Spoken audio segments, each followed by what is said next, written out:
নামাজ, রোজা, তসবিহ, তেলাওয়াত, হজ, যাকাত, এটা ইসলাম যদি বুঝে থাকেন তাহলে উলামাদের জুতো সোজা করতে হবে আপনাদের। এটার নাম ইসলাম নয়, এইখানে ইসলাম শেষ নয়। পা থেকে মাথা পর্যন্ত পুরো জীবন ব্যবস্থার নাম হচ্ছে ইসলাম।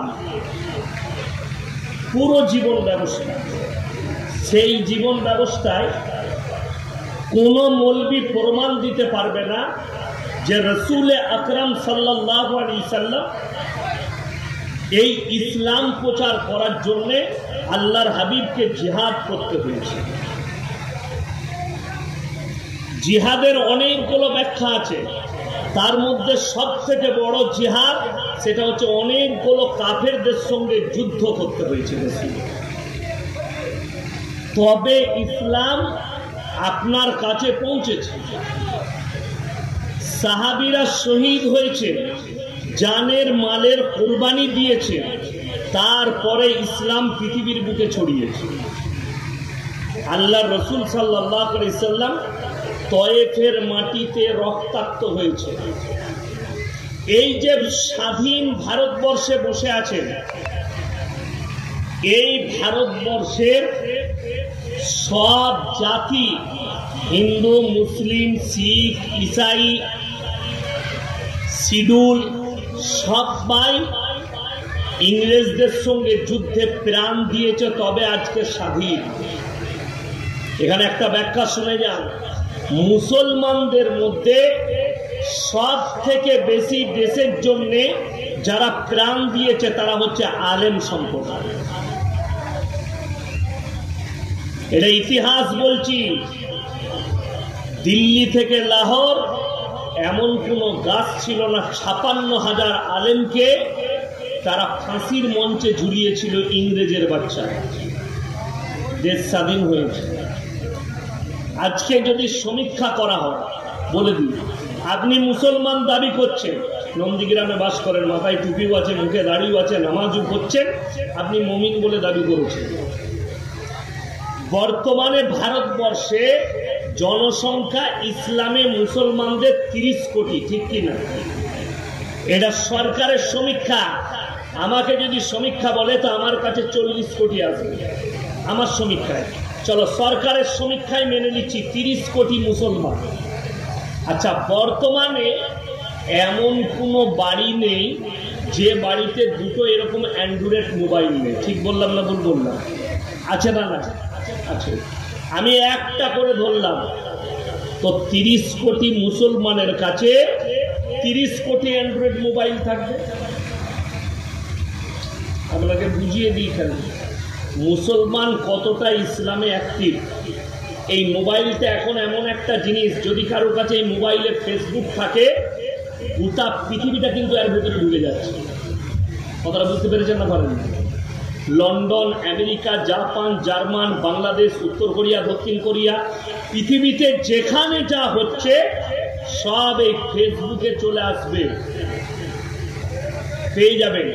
মানে পৃথিবীর বুকের যে কোনো খবর হাতের মুঠোয় চলে এসছে, সেটা হচ্ছে মোবাইলে। 1 মাস ধরে মোবাইলে ভাইরাল চলছে কি? কেন্দ্র সরকার হস্তক্ষেপ করতে চেয়েছে ওয়াকফ সম্পত্তি। পার্সোনাল বোর্ড ফরমান জারি করলো যে ভারতের মুসলমানরা, তোমাদেরকে একটা স্ক্যানার দেওয়া হচ্ছে গুগলে, এটাই আপনারা ভোট দেন, দিয়ে আপনারা বলুন যে এটার আমরা বিরোধিতা করছি। ভোট শুরু হলো।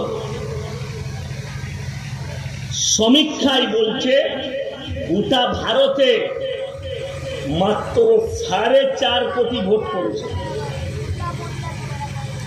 আছে 30 কোটি মুসলমান। 25 কোটি 50 লক্ষ মুসলমান তারা জানার পরেও সেখানে ভোট দেয়নি। আমি ইয়াসিন চ্যালেঞ্জ ছুড়ে বললাম, যারা ওই মেটারটা দেখেছে, দেখার পরে এড়িয়ে গেছে, ভোট দেয়নি, আল্লাহর কসম খেয়ে বলছি তারা মুমিনই হতে পারে। এটা আমার চ্যালেঞ্জ। কোন মুফতি যদি আমার সঙ্গে অ্যাকসেপ্ট করে চ্যালেঞ্জটা, কোন মৌলবি যদি বাপের বেটা হয় স্টেজে আসুক, যদি বলে ওইটা দেখার পরে সে যদি বলে এটা আমার মেটার নয়, এখানে আমার ভোট দেওয়া যাবে না, বুঝেলে যাদের মেটার সেটা, সে মুমিন হতেই পারে না। কেউ যদি তাহাজ্জুদ গুজার হয়, 5 ওয়াক্তের নামাজি হয়, আর সে যদি বলে আমি মসজিদে যাব, নামাজ পড়ব, গায়ে মসজিদে মসজিদ ভেঙে যাক, পুড়ে যাক, ভেঙে দেখ, কেউ ফুটিয়ে দেখ, আমি দেখবো না, আমি খালি নামাজ পড়বার ঘর পালিয়ে আসবো, এই লোকটা মুমিন নয়। আমি চ্যালেঞ্জ ছুড়ে বললাম এ মুমিন নয়। এই লোক হচ্ছে স্বার্থপর লোক, নিজের স্বার্থের জন্য মাথা টুকতে যাচ্ছে যাতে আমাকে লোকে মুসলমান ভাবে। যদি আল্লাহর ভয় আর মুমিন হতো, উজুর পানি নষ্ট করলে ভাই উজুর পানি নষ্ট করিস না, এটা আল্লাহর ঘর, আল্লাহর কাছে হিসেব লাগবে। মসজিদে দুনিয়াদারির কথা বলছে, আপনি মুমিন নামাজি, বুঝলেন? এ ভাই এটা আল্লাহর ঘর, এখানে দুনিয়ার কথা বলবি না, সংসারের কথা বলবি না, এখানে জিকির আজগার করো, আল্লাহর ঘর, ইবাদতের জায়গা। আপনি মুমিন। আর আপনি যদি চোখে দেখেন মসজিদের ভেতরে অন্যায় কাজ চলছে, আর আপনি যদি বলেন আমি প্রতিবাদ করব না দেখার পরেও আমি মুমিন, তো তুমি লেখে নিয়ে যাও, তুমি মুমিনই হতে পারো।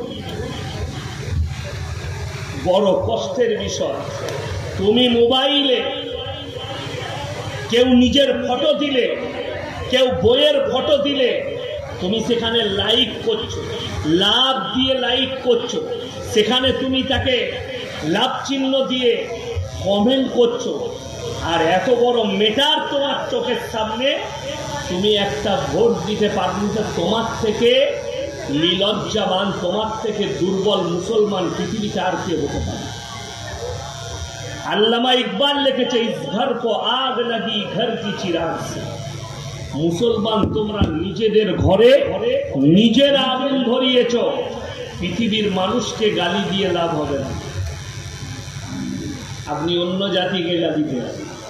এই মুসলমানের অবস্থা জানেন কি? অনেক মোবাইলের মুসল্লি আছে। মোবাইল মুসল্লি জানেন, নামাজ পড়ে না কিন্তু মোবাইলেতে মুসল্লি। অনেক মুসলমান আছে বেঈমান, কিন্তু মোবাইলে মুমিন, ফেসবুকে মুমিন, ভালো ভালো পোস্ট করবে কিন্তু হারামখোর, নামাজ পড়ে না, রোজাও রাখে না, কিন্তু আল্লাহ আল্লাহ রসুলের কথা পোস্ট করবে ফেসবুকে। মুসলমানদের ছেলেরা ফেসবুকে কি লিখছে?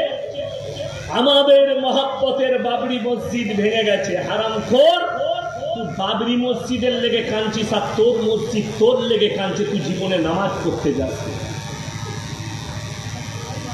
এটাই হচ্ছে তুমি বাবরির জন্য কাঁদছো, আর তোমার মসজিদ তোমার জন্য কাঁদছে, তুমি জীবনে নামাজ পড়ো। আমি আপনাকে ইসলাম বুঝাচ্ছি, মাথা থেকে, এই মাথা থেকে স্টার্ট করে পা পর্যন্ত পুরো জীবন ব্যবস্থার নাম ইসলাম। আপনার চলা, আপনার উঠা, আপনার বলা, আপনার বসা, আপনার ব্যবহার, আপনার আখলাক, আপনার চরিত্র রসুল আকরাম সাল্লাল্লাহু আলাইহি ওয়াসাল্লামের জীবন আদর্শ মোতাবেক হতে হবে। আপনারা জানেন